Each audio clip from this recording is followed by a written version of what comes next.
This episode of the Totally Rad Show is brought to you by Gamefly. Coming up, we check out some new number ones that just came out for Action Comics and Detective Comics. Totally Rad Show, Totally Rad, Totally Rad Show, Totally Rad, Totally Rad Show, Totally Rad, Totally Rad Show, Totally Rad Show.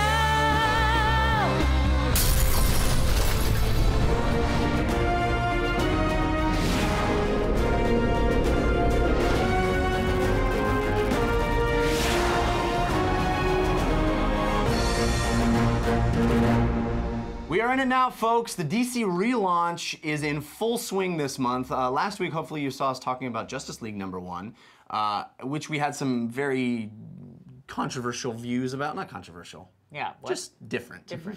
But now it's happening in full force. The new 52, every single week this month, bunch of new #1s. We're going to highlight a couple today. Action Comics #1 and Detective Comics #1. Of course, two of the most storied comic book titles of all time. Action Comics is what introduced Superman. Detective Comics is what introduced Batman back in the early days of comic books. And, you know, in Detective Comics' case, this is the longest running, continuously published comic book series of all time. Wow. 881 issues, and now we've got #1. For the first time ever, #1. Well, second time. Well, second time ever. Exactly. But let's start with Action Comics, because that's Superman, and we got a big, powerful, creative team on this book. Grant Morrison, a storied comic book writer of many books that we like and have talked about on this show. And the artist is Rags Morales.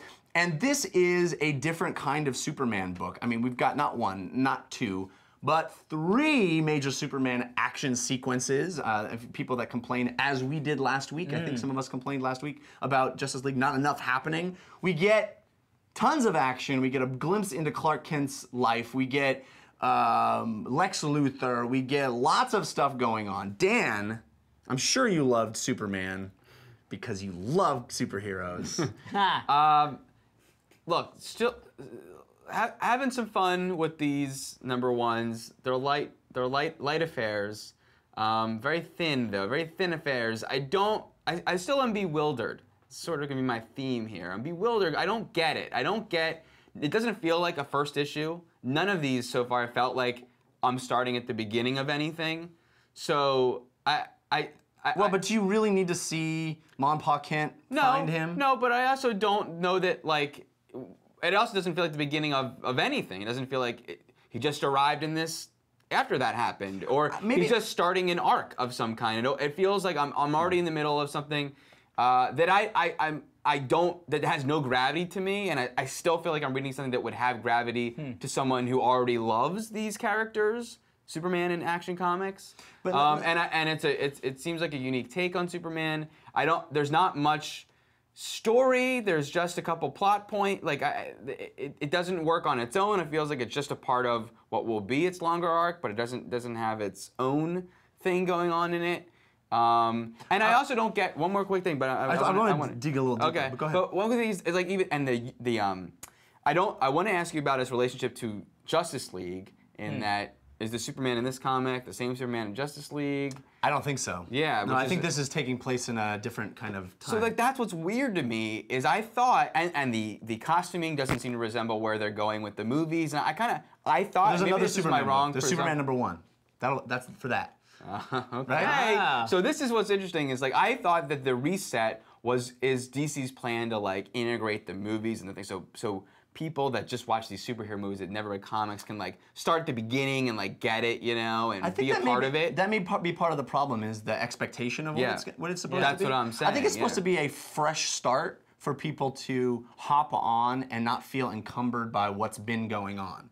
Because all you need to know is what every single human being knows about Superman, right? He's Superman. And even some stuff is different. Like he works at a competing paper to the.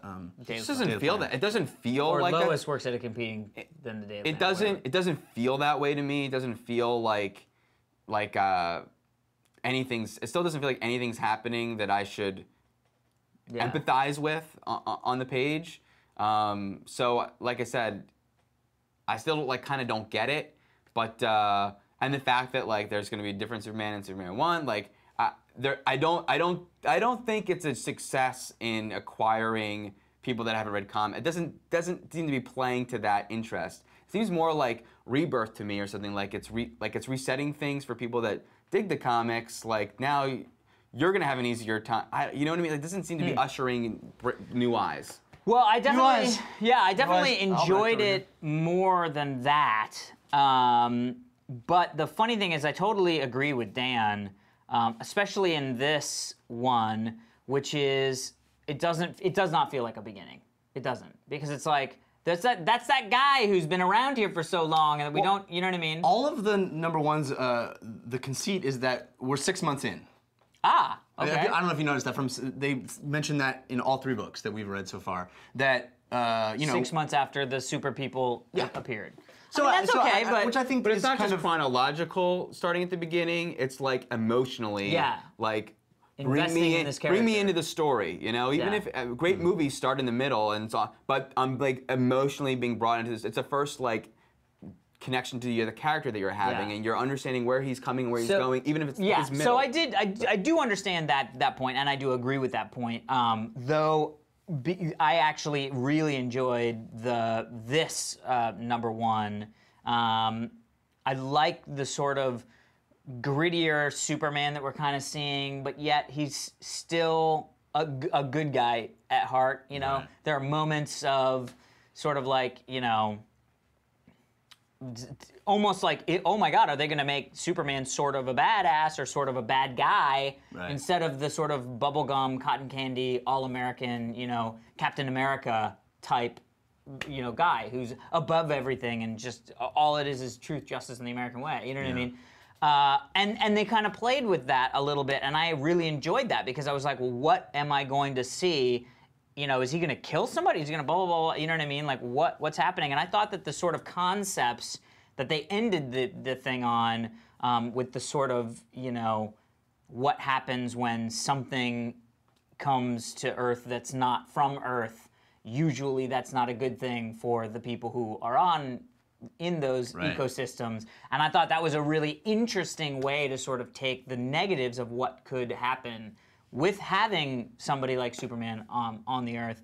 I like the art style, and I enjoyed the writing much more than I did in Justice League.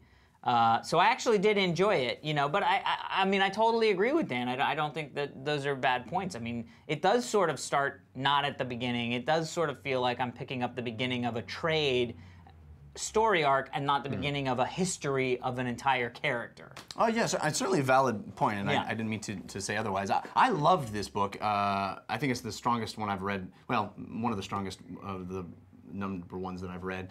And I mean, I love how jam-packed full of stuff there is. There's so many ideas, and we get to see so many different slices of Superman's life. Super cool. I highly recommend. If you're interested in Superman, never read a Superman book, I feel like this is a great place to jump on. We also want to talk about Detective Comics, which is the Batman. One of the Batman books. There's a whole crap ton of Batman books that they're relaunching, as there always are.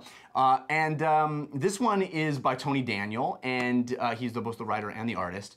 And what we get in this first issue is very much a classic Batman Joker story, and I think that what makes it interesting, at least for me, was that last moment. There's a big twist moment that makes us go, oh, we're diverging a little bit. We got something new going on. Would you agree? Or yeah, I had fun with that last moment. I have questions about it that would be spoilery.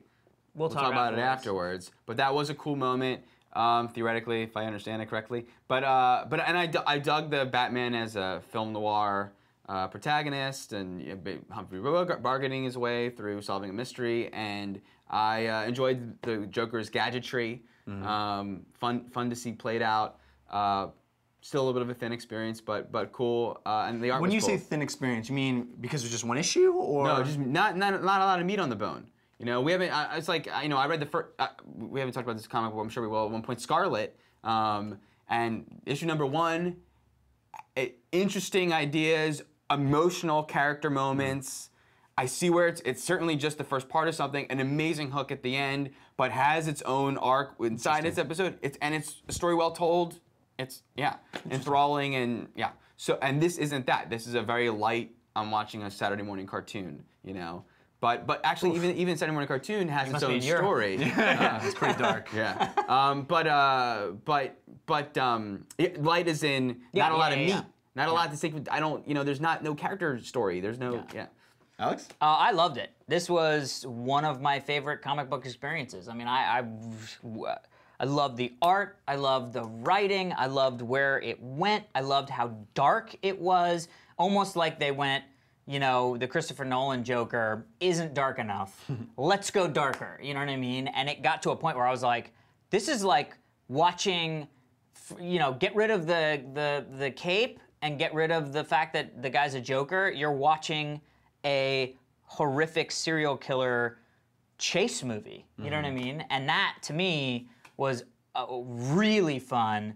And the thing that I liked is that there are homages in this that I wasn't getting in the other #1s that we read, like the fact that there isn't an Arkham Asylum, but one of the guys who's there is Dr. Arkham, who's like, I'm taking this one. Right. And you get that feeling of, that is the beginning of Arkham Asylum. That's the beginning of, I'm the doctor who wants to take all of these supervillains and fix them. That's my desire, and in some effed up ways, you know what I mean? Right. And so that was a cool little homage, whereas I felt like in Justice League and in Action Comics, it was a little bit more fan service rather than homage, you know what I mean? And so, but no, I loved it. And I mean, talk about a twist. And I literally was just staring at the last page, and I was like, this was the first time that I was like, I wish I could just buy the next one. Yeah. Yeah, definitely. I thought it was a little bit been there, done that for most of it, and that last twist is what made me go, oh yeah, I'll see where this is going. It's interesting. Love the art. I also haven't read any of the other Batman stuff, so this is a lot. I mean, this is. Well, we did Long Halloween on the show. Yeah, but some other stuff, I think. Yeah, there's the Joker. Isn't there another Joker-centric one? Something. Joker's Wild, or no, Joker's Last Bet. Joker's Wild. Anyway.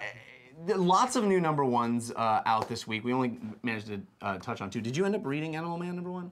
No, I want to. You will love to. it. You're gonna love it. That's why I. Jeff Lemire. You love Sweet Tooth. I wasn't sure if we were going to, so I didn't. Yeah, but it's cheaper great. too. I think it's $1 cheaper. Well, almost all of them are, and they'll also go down after 4 weeks or something. They go down digitally. You're talking about digitally. Yes, digitally. Yeah. Well, you know, DC did that famous like drawing the line at $2.99 thing, and then of course they went over the line. But Animal Man's awesome. I heard the last frame of Animal Man is amazing or something. The whole book is amazing. Wow. The whole book is amazing. Okay. It's very, very, very, very, very And we have different. a lot of them that we get to read. Yeah. So. Cool. DC's New 52. All right, everybody, be sure to stick around for this day in rad history. But first, we want to thank our sponsors, Jeff Cannata. I'm a sponsor? You are a sponsor! In a way, I am. I'm all up in your game flap. Gamefly is the largest online video game rental service on the planet. Yes. It is the perfect place if you want to play every single video game like we do. Yes. You can go to Gamefly.com and get a subscription. You can choose from over 7,000 new and classic titles there across all consoles and handhelds. Plans start as low as $15.95 a month. Which, by the way, is cheaper than buying a video game a month. Video games are expensive. Much cheaper. And let's say you do want to buy the game. What if you do want to keep it forever, ever? Yeah. Because Gamefly, you rent it, you take one, you send it back when you're done. What if you don't want to send it back? Well, you get a reduced price because you got the subscription fee. Nice. It makes it really simple and cool. Do I get the manual and the case? Yeah, dude! That's all I need. Yeah, dude! That's all I want. There's no late fees, there's no due dates, shipping is always free. It's the best thing Where since would I go? sliced internet. Where would I go to get it, and what can I get? Well, you would go to Gamefly.com, of course, and you would put a slash, and then you would go TTRS, because that stands for The Totally Rad Show. Amazing. So Gamefly.com/TTRS, very important. You get a 15-day free trial when you do that. I'm going there today. So try it out. Why aren't you trying it? Go and try it. Amazing. All right, people, that is it. We will see you, Manuel. Oh, don't forget to send in your backgrounds, people. Manuel. These awesome backgrounds are made by fans. FansTotallyRadShow.com. Like you. Tomorrow on the show, we have the Summer Movie Wager results. Today is September 14th, and on this day in Rad History in 1981, this is truly Rad History. Entertainment Tonight premiered, and a young Mary Hart was rolled out of her cryogenic freeze, and she's a Cylon. Oh, that's how she works. That's the only way explanation. Also, the first MTV Awards was this day as well, and both of those were sent in by Vicky Lynn Bagley. Thank you, Vicky. I grew up watching Entertainment It's Tonight. the only place to the only way consume. to get that stuff. And John Yeah. Tesh. Yeah, there's the only way to see The Tesh. There was no, unless I mean, I'm more of a fan of his piano work, but yes. Well, we all yeah, are. John of course. Tesh. I mean, there was like Entertainment Tonight. These are different, but Current Affair. Yep, What was yep. the one that was like but that's Triangle? Was that way Current after. Affair? Yeah. Yeah, that's right. That with Maury Povich. Right, but that was way after this. Yeah. This is Clearly. 81. Yeah, I mean, this yeah. is early ass. Good times. And I think it came out like right around the same time E.T. Like it was covering E.T. You think? Well, E.T. came out in '82, so that does make Yeah, sense. makes sense. All right. In a non-make sensey way.